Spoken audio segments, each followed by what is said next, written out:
আসসালামু আলাইকুম প্রিয় বন্ধুরা, আশা করি সকলেই ভালো আছেন। হিন্দু ভাইদের জন্য আদাব। 19তম নিবন্ধনের জন্য যারা দীর্ঘদিন থেকে অপেক্ষা করতেছেন, আপনাদের অপেক্ষার প্রহর দ্রুতই কেটে যাবে। ঈদের আগে সার্কুলার হওয়ার একটা সম্ভাবনা ছিল। যেহেতু সার্কুলারের আগে আপনাদের শূন্যপদ সংগ্রহের একটা বিষয় আছে, যে কোন স্কুলে বা শিক্ষা প্রতিষ্ঠানগুলোতে কি পরিমাণ শূন্যপদ রয়েছে, এটির ভিত্তিতেই মূলত একটি সার্কুলার দেওয়া হবে। সেই শূন্যপদ সংগ্রহের কাজ মোটামুটি ঈদের আগে শেষ হচ্ছে না, কেননা এখানে কর্মদিবস খুব কম রয়েছে। কমপক্ষে 10 থেকে 15 দিনের মতো সময় লাগতে পারে আপনার এই শূন্যপদ সংগ্রহ করার, কিন্তু দেখা যাচ্ছে এরকম সময় কিন্তু এনটিআরসি হাতে পাচ্ছে না, যে কারণে আপনাদের সার্কুলার ঈদের পরবর্তী সময়ে, ঈদের পরপরই কিন্তু পেয়ে যাবেন। আর এবারে শূন্যপদ কিন্তু প্রায় আপনার স্কুল 1, 2 এবং কলেজ পর্যায়ে মিলে 1,10,000 প্লাস শূন্যপদ থাকবে। এবং এখানে 200 নম্বরের এমসিকিউ পরীক্ষা হবে। রিটেন পরীক্ষা বাতিল, সেহেতু 200 নম্বরের এমসিকিউ হবে। জেনারেল পার্ট থাকবে 100, আর 100 থাকবে আপনার নিজস্ব সাবজেক্টের উপর, অর্থাৎ আপনি অনার্স যে সাবজেক্টে করেছেন সেই সাবজেক্টের উপর থাকবে 100টি এমসিকিউ। আর জেনারেল পার্ট যেটা বাংলা, ইংরেজি, অঙ্ক, সাধারণ জ্ঞান, এগুলোতে 25 করে মূলত 100 নম্বর থাকবে 4টি সাবজেক্টে। সেজন্য মূলত আপনাদের কিন্তু খুবই গুরুত্বপূর্ণ 2টি সাবজেক্টেই, অর্থাৎ জেনারেল পার্ট এবং সাবজেক্টিভ যেটা রয়েছে, দুটোই আপনাদের জন্য গুরুত্বপূর্ণ। এবং দুটিরই কিন্তু পাস মার্ক হলো 40%, অর্থাৎ 40 নম্বর। প্রতি 100 নম্বরের মধ্যে আপনাকে 40 নম্বর পেতে হবে পাস করার জন্য।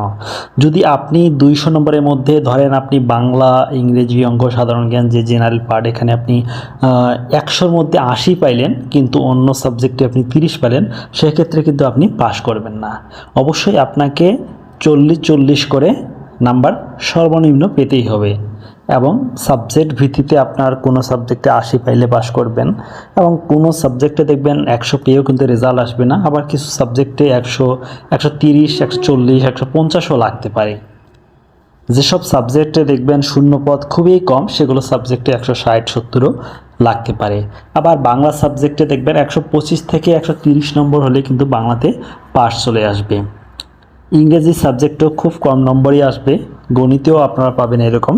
এবং ভৌত বিজ্ঞানে আপনারা যদি 90 থেকে 95 নম্বর অর্জন করতে পারেন, সেক্ষেত্রে আপনারা কিন্তু পাস করবেন। এবং আরেকটি সাবজেক্ট যেমন চারু ও কারুকলা, সেখানে যদি আপনি 40 নম্বর করে 80 নম্বর পান, শুধু পাস নম্বরটা তুলেন, তবুও কিন্তু আপনার চাকরি ইনশাল্লাহ হয়ে যাবে।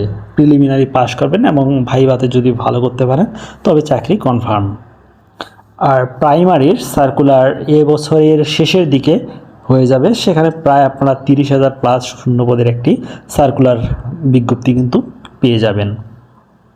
প্রিয় বন্ধুরা, যারা চ্যানেলটি এখনও সাবস্ক্রাইব করেননি, সাবস্ক্রাইব করুন এবং পেজটিতে ফলো দিন। আপনার সাবজেক্ট সম্পর্কে জানতে হলে অবশ্যই আপনি কমেন্ট বক্সে কমেন্ট করুন আপনার সাবজেক্ট লিখে। আরেকটি বিষয় আপনাদের মাথায় রাখতে হবে, যেহেতু আপনাদের এবারে নিবন্ধনের পরীক্ষাটা একটু ভিন্নভাবে হচ্ছে, যেহেতু লিখিত পরীক্ষা হচ্ছে না, এমসিকিউ, সেহেতু এমসিকিউর উপরে আপনার কিন্তু জোর একটা তাগিদ দিতে হবে। অর্থাৎ আপনাকে সর্বোচ্চ মার্ক কিভাবে অর্জন করা যায়, সে পরিকল্পনা, রুটিন বা সিলেবাস অনুযায়ী আপনাকে পড়াশোনা করতে হবে। যারা সিলেবাস অনুযায়ী বা রুটিন অনুযায়ী নিয়মিত পড়াশোনা করতে চান, তারা কমেন্টে দেওয়া লিঙ্কে জয়েন করুন। প্রিয় বন্ধুরা, ভালো থাকুন, সুস্থ থাকুন, আর অবশ্যই নিয়মিত পড়াশোনা করুন। আসসালামু আলাইকুম ওয়া রাহমাতুল্লাহি ওয়া বারাকাতুহু।